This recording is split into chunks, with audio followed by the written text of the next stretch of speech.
The ancient spawn of Morgathla is one of the rarest boss in the game, and likely will continue to get more rare over time, despite it being added on 2017 with the introduction of the Dangerous Death quest. Most people have never done this boss, and there is good reasons for it. For one, in order to access this boss, you must have a strange mallet, which you obtain from combining the 3 smaller pieces with no minimus. These are individually dropped from the Warzone's 4 to 6 bosses, each dropping a different piece, and from personal experience, it seems some of them are much harder to get, and because these bosses have been getting less and less interest from players, it's gotten to the point that obtaining these pieces is quite difficult. Besides, once you do get it, it is a one-time use only and it will disappear on use. All of this to challenge a boss that should at least be of Nemesis category for how rare it is, but instead is of the Archfold rarity. And on top of that, the only notable drop from it will be the Earthborn Titan armor, at least according to the English wiki. It was rumored to have a chance of dropping any of the gnome items, but it might not be the case after all. In terms of difficulty, it's not that high, but a big group of people is often used for this boss. This is partly because of how rare it is.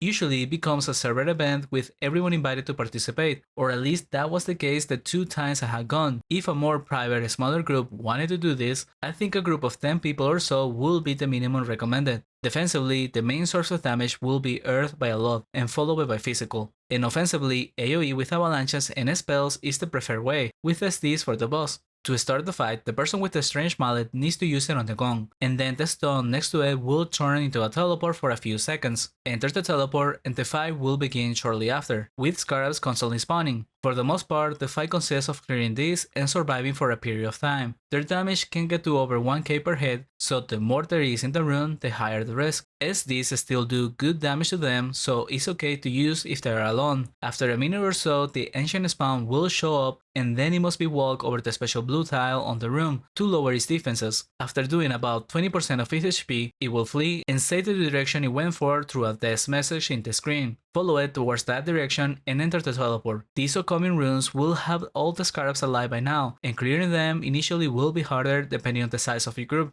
After the initial clear, they will still respawn at a higher pace than the previous room, so using avalanches is preferred now, with at least 2 EKs spreading up to grab aggro. Meanwhile, shooters stay in the back. Then again, after 1 minute or so, the ancient spawn comes again. Same mechanic as before, walk it over the blue tiles to lower its defenses, and repeat this until it flees to the next room, and then repeat the chase. This will happen in 2 more rooms until the boss dies. Then in the final room, after it dies, enter the teleport to the north and you will be taken to a room with a reward chest on it. But there is different rooms. It's believed that the person that used the strange mallet gets teleported to a unique room. Meanwhile, almost everyone else goes to the same place, and 3 people are sent to one room in the middle, each with a different bag with very underwhelming rewards for your efforts. And by opening the chest, you will receive the achievement Scourge of Scarabs, which at least is more special. And that's all there is to this somewhat secret boss. Have you done it before, or did you even know about it before this video? Let me know in the comments. Thank you for watching, and a special thanks to the Guild Causality, to Nightstar, and to Nahiro.